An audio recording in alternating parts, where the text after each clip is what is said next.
मलाई भेटेर सब थोक भन, तर सबैलाई केही भन्दै भन्दै आऊ।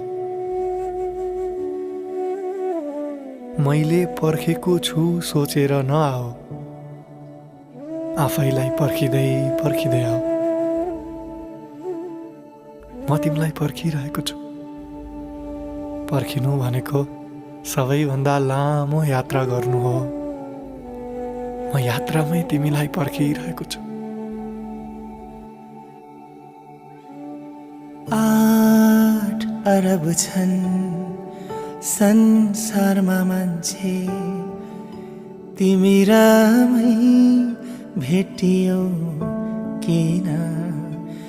8 अरब छन् संसारमा मान्छे, तिमी र